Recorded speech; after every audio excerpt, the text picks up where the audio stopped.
Now on 105.9 FM and streaming worldwide on the WMAL app. O'Connor and Company. It's Friday. We're in love with this country and all of you for letting us be a part of your morning routine. Thanks so much for listening to O'Connor and Company. Coming up at 8:05, Sarah Carter, independent journalist and investigative journalist who has been covering the border.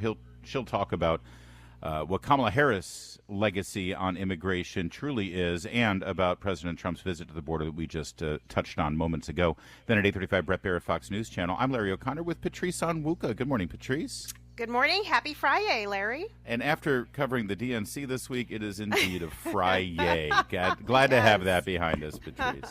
Now, sir, I do have one question here about the situation in this area. Obviously, an assassin tried to kill you. Yeah, the sheriff's Can I tell you something? Sure. We're in danger standing here talking, so let's not talk any longer. No, I know about it, but they don't want me standing here. They don't want you standing here either. Have a good time. Thank you very much. One could look at that as a really elegant way for Donald Trump to end an interview, but of course he's pretty happy to talk to any reporter. And Allie Bradley from News Nation is one of the better border reporters. But it's harrowing to hear those words coming from the president. We're in danger right now. They don't want me talking to you. And then the Secret Service stepped in and rushed him away. Susan Crabtree is a national political correspondent for Real Clear Politics, and of course, it's been proven has pretty great sources within the Secret Service. Susan, good morning. Always great to talk with you. Thanks for joining us. Absolutely. Thanks for having me. I'm sure you saw that video as well.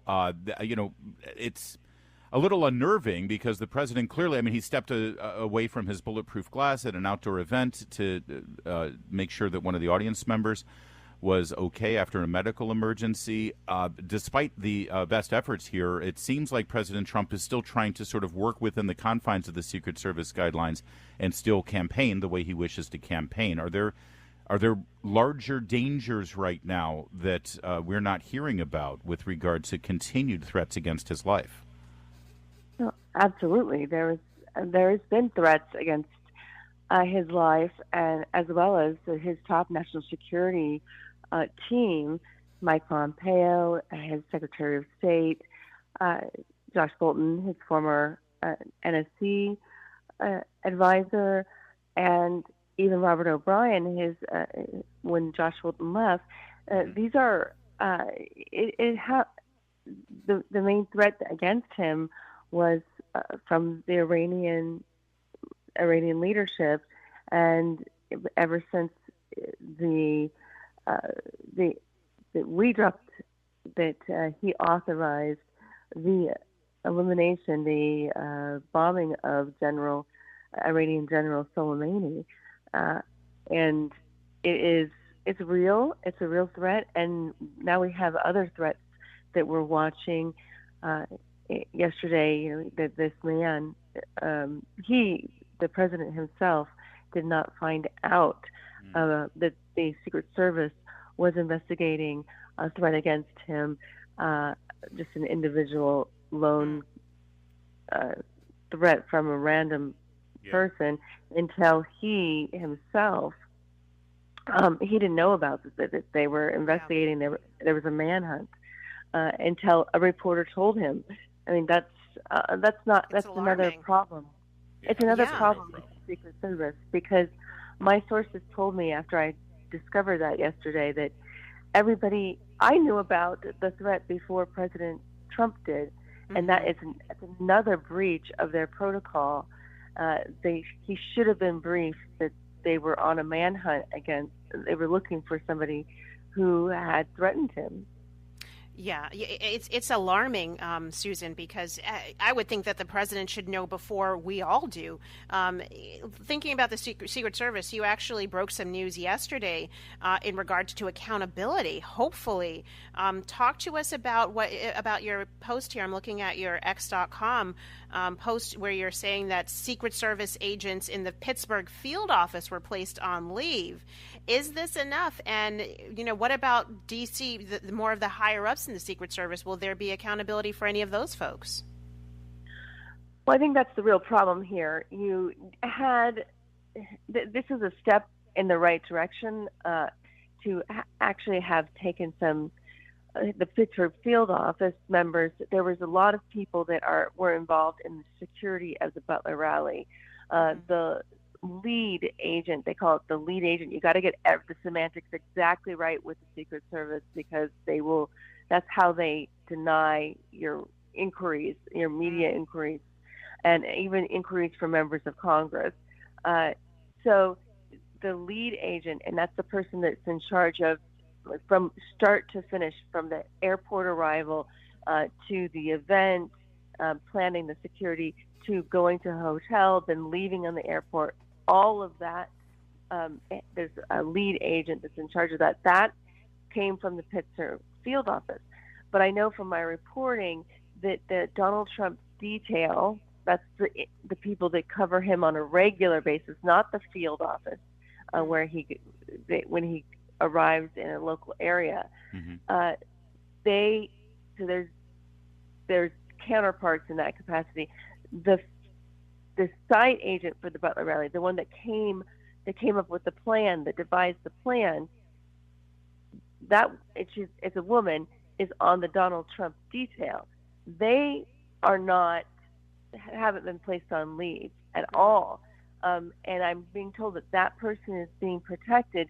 So there's a lot of dissension within the ranks, concerns that maybe Pittsburgh the field office is going to take the fall, even though, there's so many layers. Let me ask you this. That is fascinating, and I didn't. Thank you, Susan Crabtree, because that's an incredibly important data point.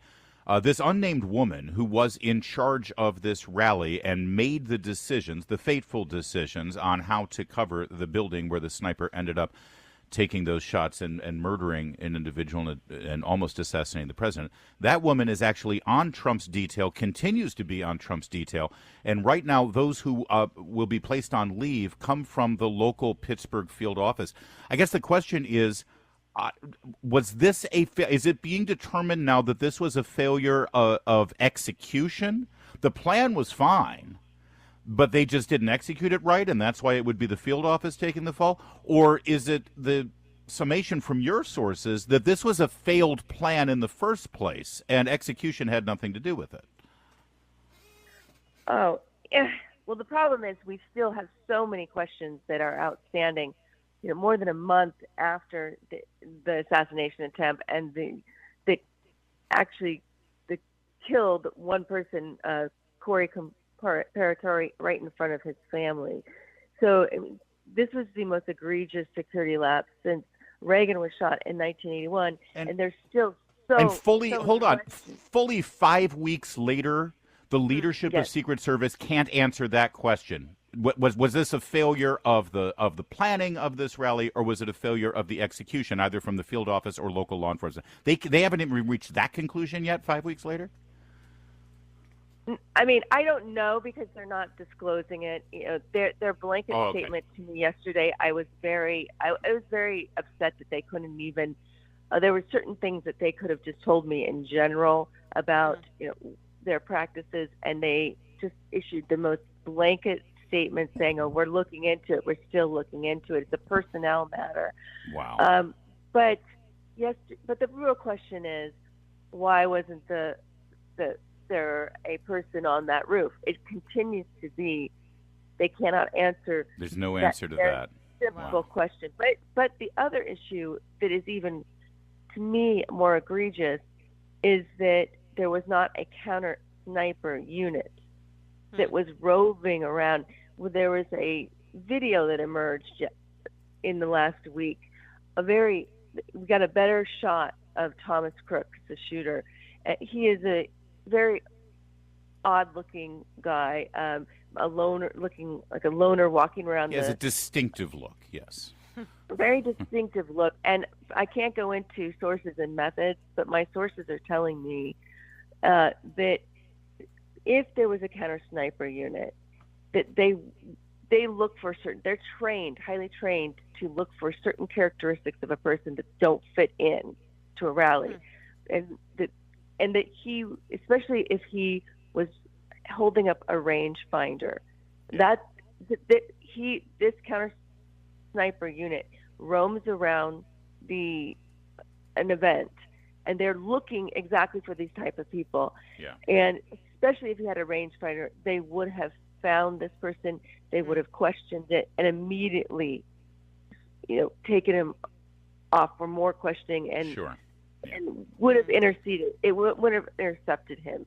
And the fact that they didn't have these counter sniper units is directly a result of acting Secret Service Director Ron Rowe. Basically, he is responsible. We have a whistleblower that came forward that had talked to people, talked to Senator Josh Hawley, and we know for a fact that that Ron Rowe is responsible for reducing the counter sniper units by 20%, the resources and the personnel. And so he was asked about whether he was responsible, and they personally used my name. The senators asked him if he was responsible in the hearing for denying any request for security, and he said no, but he was not forthcoming. Again, semantics issue. Yeah. He did not admit that he personally has reduced the counter sniper units and did not allow.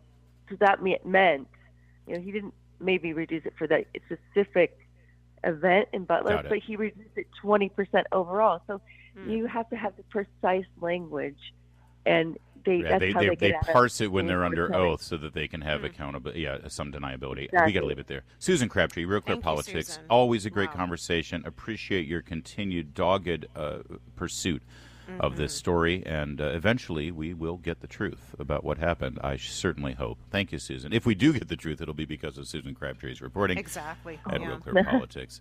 WMAL. Making sense of the news. Live from the Home Paramount Pest Control Studios. Home Paramount, the leader in pest control since 1939.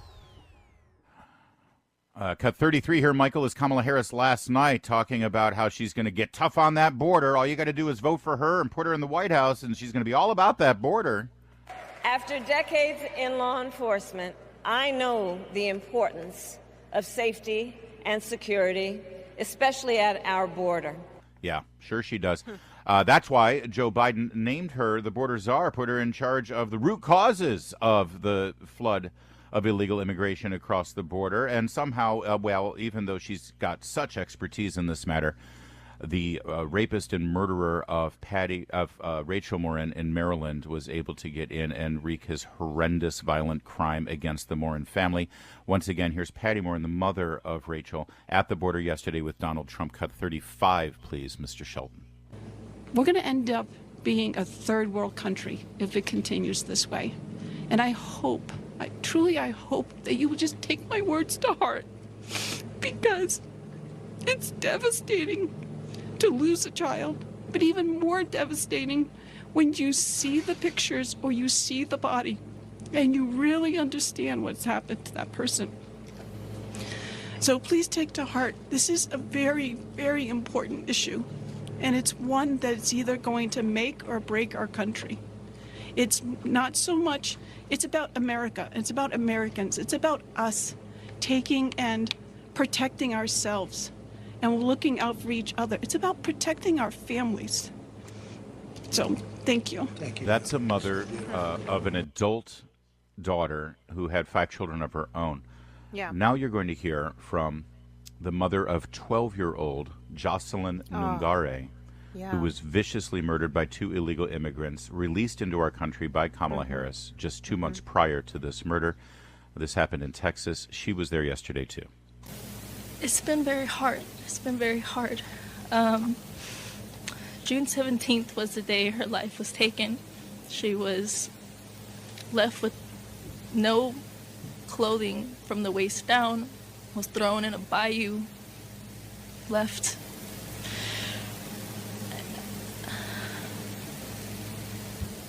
was strangled to death. We believe, yes, she was assaulted off of DNA kit that has been, but it's still very, very early, and it's still very, very raw, and it's still very, very surreal. And they had no reason to do anything that they did to Jocelyn. There was over 300 detention beds that they should have been at because they were detained and they were released when they shouldn't have been released. One had an ankle monitor, didn't stop anything. So now I have to go through the rest of my life with my son, always asking for his sister.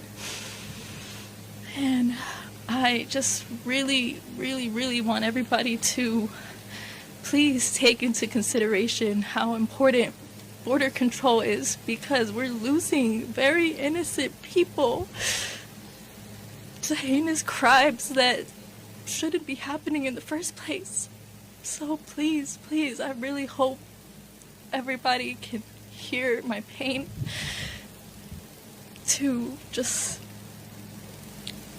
please, please, he needs to be in office, and we need better control. We need to stop this. We need to stop losing our littles. We need to stop losing children, mothers, sisters, because now I get to grieve every single day. Every milestone that hits gets harder because she's not there for it. She was going to be a 7th grader. She had her whole life ahead of her. And it was viciously taken away by 2 evil, heinous monsters. So thank you again for taking the time to listen to my words. And please, help him make a change.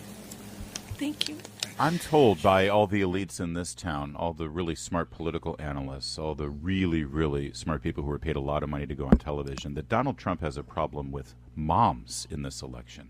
Suburban moms just don't like Donald Trump, and he's going to have a real problem.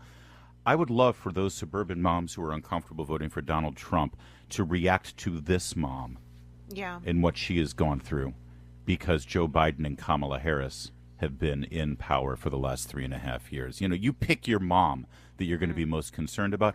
I'm concerned about that mom. So am I. As a suburban mom, if I had a daughter, I would be irate that this could happen, that my daughter could be, brutalized, raped, and murdered because from people who should not be in this country. That's the key point. If those 2 assailants were not here, were not let in by Kamala Harris, then this woman's daughter would still be alive right now. And that's the bottom line. Don't tell me about gun violence if you're not going to address the violence coming through our southern border. That's where we're at, and I think, unfortunately, the border czar, Kamala Harris, doesn't have anything more to say. But we have more at 7. Now. On 105.9 FM and streaming worldwide on the WMAL app. O'Connor and Company. 7:37 at 8:05. We're going to hear from Sarah Carter and extrapolate more on Trump's visit to the border yesterday, a very important event for Donald Trump. 8:35, Brett Baer, Fox News Channel, reflecting on the week in Chicago and what lies ahead now for the presidential election. It's Larry O'Connor with Patrice Onwuka. Good morning, Patrice. Good morning. Happy Friday. I'm jamming this morning. As well you should be, because we don't have to cover conventions anymore now. It's late done. into the night. Done. You know that it's bad when, this was Kamala Harris's big moment, right? She's finally going to make her, as somebody put it, I think it was Rachel Maddow, she introduced herself to the American people. She's the vice president. She's already run on a national ticket. She's been vice president 3.5 years. She's now the nominee. And now would be a good time to introduce yourself. But all the buzz yesterday leading into this big night, the big grand finale where Kamala Harris has this big moment, had to do with a special mystery guest. There were all these rumors about a special mystery guest in Don Lemon. People were filling in the gaps. Yeah, most people thought it was Beyonce. Yeah, I Some thought so, too. people thought maybe Taylor Swift. So here comes Don Lemon putting his, crack journalistic skills to use. Those journalistic skills that got him fired and humiliated from CNN because he was such a low-rating jerk. But here he is. He took to X to tell you who his sources have confirmed now the mystery guest is. Here's what I hear from sources. If it's going... I'm sure you guys have read all the headlines, all the stuff on social media about who's going to be at the DNC. Is it going to be Beyonce? Is it going to be Taylor Swift?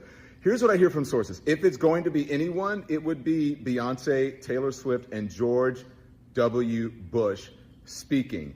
Those would be the heavy hitters, and it could happen. Yeah, it didn't happen. It didn't happen. I'm just saying. It didn't happen. How could he believe that George W. Bush, former president, is cut from the same cloth as Anna Navarro and Adam Kinzinger? Yeah. I mean, really, come on now. Who would believe that? It's funny that you say that because it turns out the big surprise guest was not Beyonce, not Taylor Swift. Not George. It was in fact Adam Kinzinger. That's that was it. Woohoo! But here's the thing, and listen, I have a lot of respect for George W. Bush. The fact that any Republican actually would take that seriously is really, it's sad. And frankly, George W. Bush needs to fix this about his persona right now. Because he is obviously so butthurt about how his brother didn't get to be president in 2016 because, darn it, it was his turn. That's not how our country works, W. And you're better than that. You truly are better than that. And the fact that people thought that he would show up at this radical left-wing, quasi-Marxist Democratic National Convention, and some people thought, well, yeah, that's a possibility. George W. Bush, please reflect on that for a moment and recognize that there is something wrong with what you are communicating to the American people, many of whom still support you and believe that you were the best president at the best time when we needed you. The fact that they think you would throw down with Kamala is a serious tarnish on your reputation. And I would love for anyone who knows George W. Bush to just be frank with him and say, maybe you should get out in front of this. Yeah. And maybe you should say, despite all of my differences with Donald Trump, he's still the better way to go right now compared to where we could end up with Kamala Harris. But maybe I'm being naive that could ever happen. He's been pretty quiet. It was Adam Kinzinger. Adam Kinzinger and Kamala Harris were your special guests, which brings us to the reaction, cut 42 here, where the people in the arena, when they finally found out, it was like, wait a second, it's not Beyonce, it's Adam Kinzinger? We sort of had a... yeah, it was kind of disappointing. Well, and what a great way to open for Kamala Harris, who, in my opinion, was disappointing. Her speech, she blew an opportunity to set a vision for the nation. I know it would have been a socialist vision. I know it would have been puppy dogs and rainbows, but she didn't even do that. Nor did she separate herself from her current boss, nor did she at least be not dishonest about President Trump's record, nor did she even tell us about her record. She did nothing of that. She told us about herself and her history and her past, and that she told us she's black, and she told us she's middle class, and she told us she's never had a non-government job in her life. Those are the three things that I learned about her. Well, and the reason that she didn't do any of those things, Patrice, is because she knew she didn't have to. She knew that no matter what, she would get a reaction like this from Rachel Maddow last night for the MSNBC audience. Cut 48 it is, Michael. That's what we're looking for. She could underperform. She could underdeliver. She could talk and bloviate about, non-specifics about this country and no actual policies, and she'd still get this. All right, you will remember where you were when you heard this speech tonight from the Vice President of the United States, Kamala Harris, really introducing herself to the nation, speaking as much to Republicans and independents as she was to the Democrats who were nominating her tonight, asking Americans to remember how great their country is and to fight for its values. You're going to remember where you were on this night. This is an inflection point in history. Our coverage continues after this. Stay with us here on MSN. That is. See, that's the thing. You don't have to get specific and talk about policies when you know you're going to get that kind of coverage anyway. Exactly. Nor are you going to get questions. One other thing, though, you heard Rachel Maddow just say, reminding the people how great this country is. And I heard this often, too, that they're reclaiming patriotism. The Democrats are reclaiming patriotism. I've been hearing this since John Kerry in 2004. Democrats are reclaiming patriotism. It's funny, if you didn't spend all of your time dumping on America, if you didn't spend all your time cozying up to the people who burn the American flag in the streets and talk about how we have systemic racism in this country from the root of our foundings, that the 1619 Project is real American history. If you didn't spend all your time elevating and embracing the people who spend their entire lives tearing this country down, maybe you wouldn't have to reclaim patriotism, Democrats. Maybe it wouldn't take any effort to reclaim patriotism because, you'd be, in fact, patriotic. But no. It's not that easy, I suppose. Well, yeah, they've... Oh. Yeah, sorry. But hold that thought. We can get to it. It's 7:40. On the next Vince Colonnade show, so much for that convention bump. The betting markets are now swinging towards Trump. Join us for the details, 3 to 6 on WMAL. In an update, we talked about this at length yesterday, Patrice, and just to let you know that the stars of RFK Jr. and Donald Trump seem to be aligning in Phoenix today. Now, RFK has announced that he will have a very important address to the nation. He specifically said it's about our moment in history and the path forward. Okay. That is scheduled for 2 p.m. Eastern Time in Phoenix, Arizona, and it will be streamed live on social media channels. So we'll be plugging into that 2 p.m. today. Now, later, also in Phoenix, there will be a rally for President Trump. It's sponsored by Turning Point USA. That's Charlie Kirk's group. Riley Gaines will be there. Carrie Lake will be there. The president will be there. And late yesterday afternoon, the Trump campaign announced that there will be a special guest on stage at the rally with Donald Trump. And this is set to be about 4 hours after RFK's address in Phoenix. So is this happening? It's very possible. And listen, if the special guest is Melania Trump, I'm okay with it. My heart won't be saddened. But wouldn't it be amazing if Kennedy does throw his support to President Trump?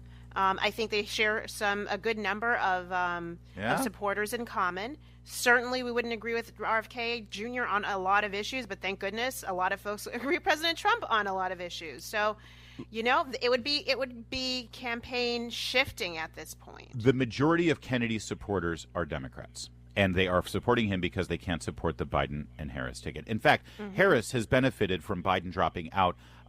Much of Kennedy's support has gone back to Harris. Not a lot. He's still pulling around 5 to 7% in the battlegrounds. There are a few people would go back to Trump without if Kennedy says Trump's the guy, that makes a difference. And it does. Well, we'll see what happens. Wouldn't it be great, though, if Trump's special guest was Beyonce? It's 7:53.